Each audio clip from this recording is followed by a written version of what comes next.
When you hear the name Kirk Douglas, thoughts often turn to a Hollywood icon with steely eyes, a firm jaw, and unbreakable roles on screen.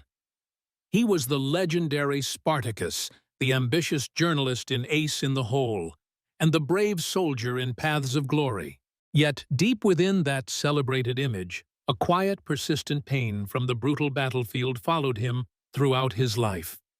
Now the haunting, untold facets of Kirk Douglas's post-war struggles are slowly being revealed, offering a raw and moving glimpse into a hero who experienced both triumph and tragedy. Who was Kirk Douglas? Born Ishur Danielovich in a poor New York slum, Kirk Douglas rose from humble beginnings to become one of the brightest stars in Hollywood history. His career, spanning over 7 decades, is a vivid testament to his resilient spirit and exceptional talent. With over 90 roles, big and small, he forged a distinctive acting style, powerful, intense, often portraying characters with complex and sometimes gritty inner depths. From the legendary Spartacus 1960, the slave who led a great uprising, to the contemplative Colonel Dax in Paths of Glory. 1957, a powerful film condemning the absurdity of war, or the ambitious yet corrupted journalist Chuck Tatum in Ace in the Hole, 1951. Kirk Douglas always knew how to breathe life into his characters, leaving audiences both admiring and reflecting. He wasn't afraid to embody anti-heroes, men torn between morality and desire, between hope and despair.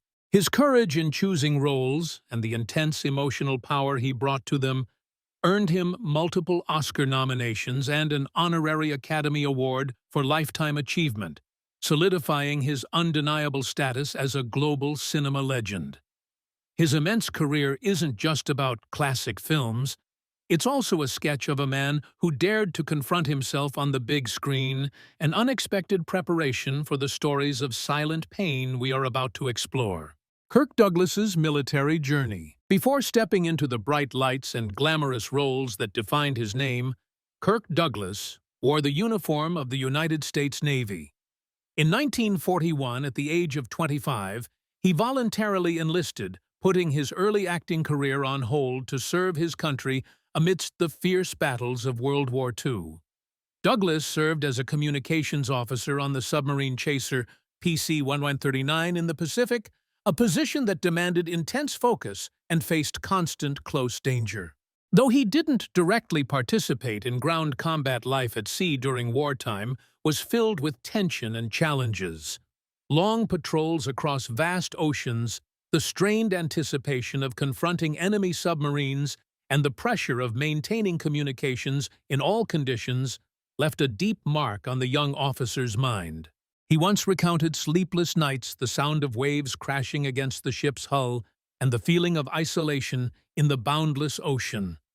In 1944, after sustaining minor injuries in an explosion and contracting acute dysentery, Douglas was discharged from service for medical reasons. Returning from the battlefield, even from the sea, was never easy.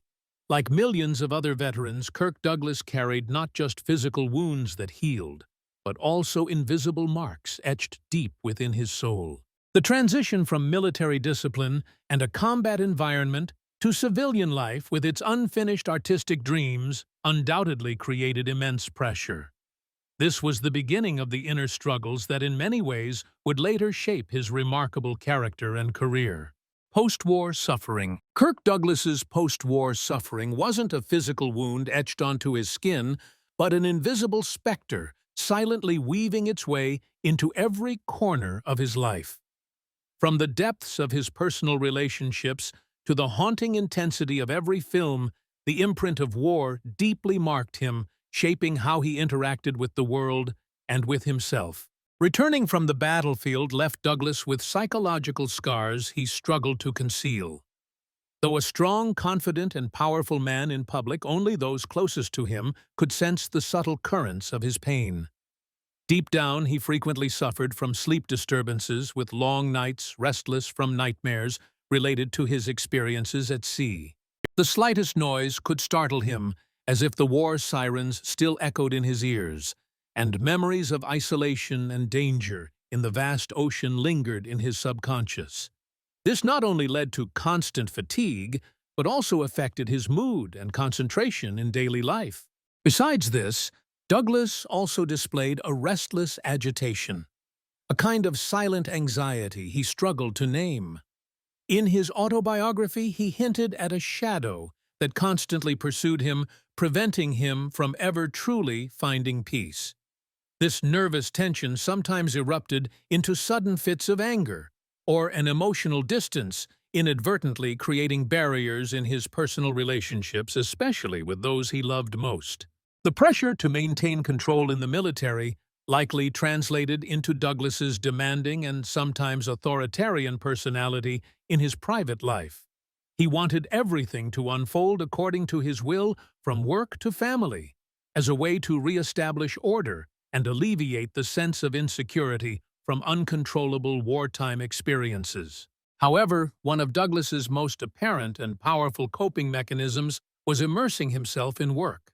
Acting wasn't just a profession. It became an escape, a way for him to evade haunting thoughts and find control within a predetermined script. He threw himself into work relentlessly, unafraid to take on difficult roles, pushing himself to the extreme, perhaps to fill an emptiness and soothe internal fears. When pain transforms into art, the stage and the big screen were not just places where Kirk Douglas displayed his innate talent, but also a means for him to indirectly confront and even release the pain accumulated from his wartime experiences.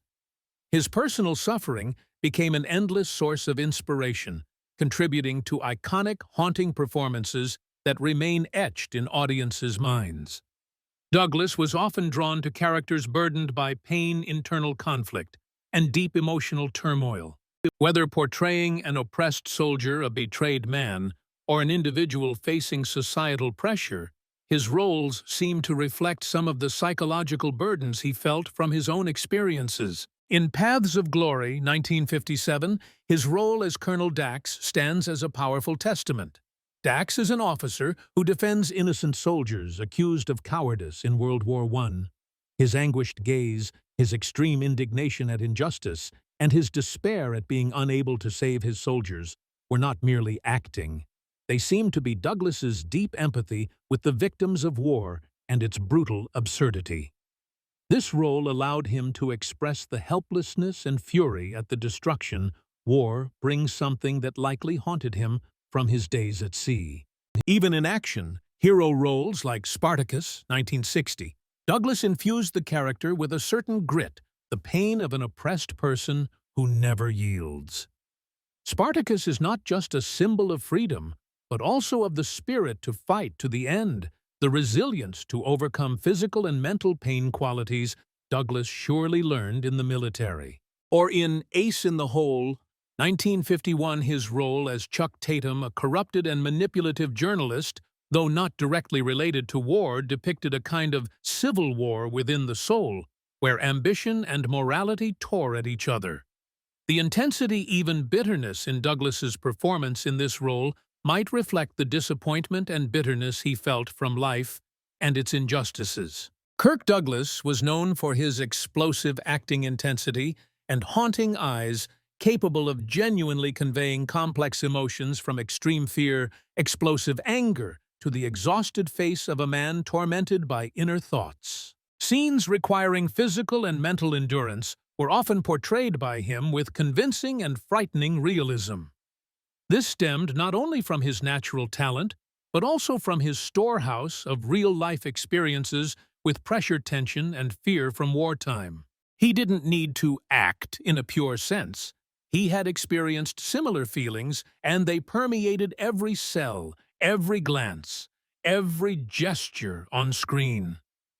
The feeling of isolation, self-doubt and doubt about the world, or disappointment over shattered ideals, all were conveyed by Douglas subtly and powerfully, making viewers feel as if they touched a part of the character's soul, and perhaps his own. Finally, despite his resounding success, Douglas's public image was always linked to a certain ruggedness, something rough and unyielding. The brutal frankness that some described about him might have been a defense mechanism, a wall he built to protect himself from deeper wounds, as well as a reflection of the survival instinct honed during wartime. His post-war suffering did not diminish Kirk Douglas's talent. On the contrary, it became an inseparable part, deepening each role, transforming him from a talented actor into a legend with timeless performances. Post-war pain. The echo of a generation. Throughout his soaring years, at the pinnacle of fame, Kirk Douglas appeared as a man of steel, strong and unconquerable. He lived an extraordinary life, but few knew that hidden beneath his resilient exterior was a prolonged battle with invisible wounds from the battlefield. Now, with enough time having passed, and as the dust of his glory gradually fades, a painful truth about his post-war suffering is truly coming to light, not through sensational revelations, but through a deeper, more contemplative lens on the human experience.